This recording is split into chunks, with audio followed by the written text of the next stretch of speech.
बिल्कुल मिलनी चाहिए। और खराब अंडे, बैड एग्स हमेशा इन्वेस्टमेंट में निकलते हैं। हाँ, वो पहली बात तो मैं रविंदर जी की जानकारी भी सुदृढ़ कर दूं, हालांकि वो बैंकिंग के बहुत वरिष्ठ हैं। 2,10,000 करोड़ का पूरा लोन एक्सपोजर है, जिसमें से 82,000 करोड़ भारतीय बैंकों का है। आपने बिल्कुल ठीक कहा, इसमें ज्यादातर पब्लिक सेक्टर बैंक्स हैं, बाकी प्राइवेट सेक्टर बैंक्स है। देखिए, बैंक जब कर्ज देता है तो कोलेट्रल लेता है, जो उसको हम गिरवी रखना कहते हैं आम भाषा में। तो गिरवी क्या चीज रखी जाती है? दो तरीके की चीजें रखी जाती है। एक तो सॉलिड एसेट्स होते हैं, मतलब अगर हम अडानी की बात करें तो ports, airports, energy transmission lines वगैरह वगैरह जो भी एसेट्स होंगे वो रखे गए होंगे। दूसरा जो ज्यादा रखा गया वो शेयर्स रखे गए। अब हुआ क्या कि आपने 100 रुपए का लोन लिया, और जनरली बैंक क्या कहते हैं, भैया 120 का रखवा दो यहां पर, क्योंकि कल को थोड़ा क्वेश्चन भी रखना पड़ता है। अब वो गिर के रह गए 50 रुपए के। अब आपका तो जो कोलेट्रल था, लोन खतरे में आ गया 50%। ने यही तो किया है, वो कोलेट्रल लेने को तैयार नहीं है। हाँ, तो कि शेयर था 3400 रुपए का, रह गया 1400 रुपए का। मैं उसी जड़ में जा रहा हूं मैं, इसीलिए मैंने वहीं पर हाथ रखा, दुखती रग पर हाथ रखा। तो 50 का रह गया। अब बैंकों ने, बहुत सारे बैंकों ने, जब आरबीआई की तरफ से डायरेक्शन आया, सेबी की तरफ से डायरेक्शन आया, ट्रेडिंग से रिलेटेड आरबीआई की तरफ से आया कि आप जिन बैंकों को हिदायत दी कि आप चेक करिए कि आपने जो लोन बांटे थे वो लोन में आपने डॉक्यूमेंटेशन किस प्रकार की थी। तो बहुत सारे बैंकों ने, संदीप, जो मेरी जानकारी, हालांकि ये जानकारी पब्लिक नहीं है, मैं इसको ऑथेंटिकेट नहीं कर सकता, सूत्रों ने जो बताया है, पर उन्होंने अडानी ग्रुप से और शेयर्स रखने को कहा है। भैया अब ये 50 के रह गए, आप बाकी के और रखो। अब और नीचे चले गए तो और रखो, और नीचे, पर उनको अपनी कोलेटरल सिक्योरिटी 100% रखनी ही पड़ेगी, इसमें कोई दो राय नहीं है। पर आपकी इस बात में बहुत जान है कि एक आम निवेशक को उसका पैसा कहां लगाया जा रहा है, ये आरबीआई, ये वाकई में मैं आलोक के साथ सहमत हूं, ये एक आउटडेटेड प्रोविजन है 1934 का, कि आप जो है एक निवेशक नहीं पूछ सकता कि मेरा पैसा और जिस एनुअल रिपोर्ट की रविंद्र गुप्ता बात कर रहे थे, हम एनुअल रिपोर्ट को मैं अच्छी तरह से मैं पढ़ता हूं, उन लोगों में से हूं जो पढ़ता हूं, उसमें आपको इंडिविजुअल लोन वाइज नहीं पता लगता है, उसमें आपको टोटल एसेट्स, टोटल लायबिलिटीज पता लगती है। उठाने वाला था सवाल। उसमें आपको इंडिविजुअल अडानी को इतना दिया और मित्तल साहब को इतना दिया, गुप्ता जी को इतना दिया, ये सब नहीं आपको पता लगेगा। और वो बड़ी मछली होते हैं असल कल्प्रेट्स, बिल्कुल। और फिर उसमें ये कि जी टोटल देनदारी में से इतने लोगों ने पैसे वापस नहीं दिए, इतने एनपीए। बिल्कुल, वो ऑडिटर्स को तो पता लगता है पर उनको नहीं पता लगता।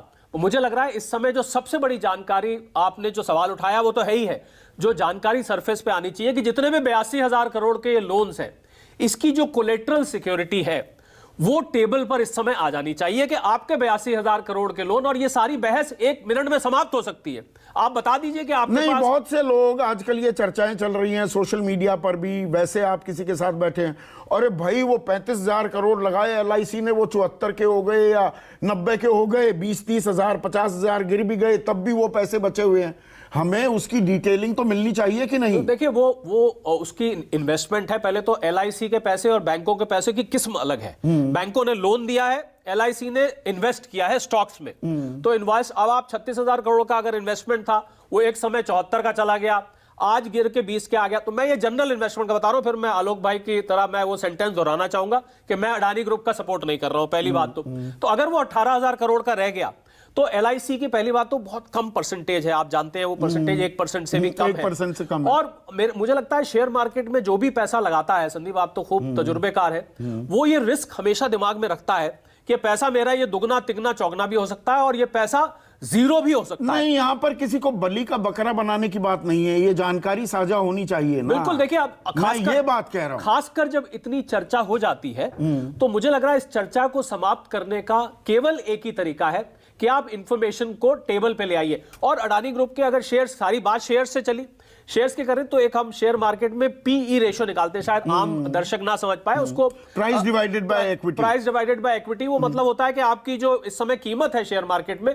आपकी इक्विटी ईपीएस निकाल के बनती है, उससे कितना गुना चल रहा है। हाँ। तो ये सच है कि ओवरऑल, और आलोक इस बात को समझेंगे कि ओवरऑल भारतीय स्टॉक मार्केट बाकी स्टॉक मार्केट से महंगी है, थी इससे पहले भी, अभी भी महंगी है।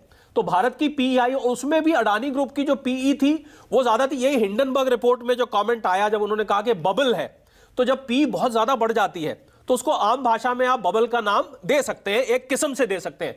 अब वो पीई अपनी रियलिटी पर धीरे धीरे लौट के आ रही। तो मुझे लग रहा है जितने भी निवेशक और लेंडर्स हैं खासकर, उनको इस समय जो अडानी के शेयर्स गिरवी रखे हुए हैं उनका एक बार रिव्यू करना चाहिए। यही आरबीआई, यही सेबी ने मुद्दा उठाया है कि आप रिव्यू करिए, देखिए कि आपका पैसा कितना इस समय सेफ है या नहीं, और अगर इससे और नीचे जाता है संदीप, यहां से और नीचे जाता है, तो आपकी कितनी कैपेसिटी है उसको रिस्क लेने की।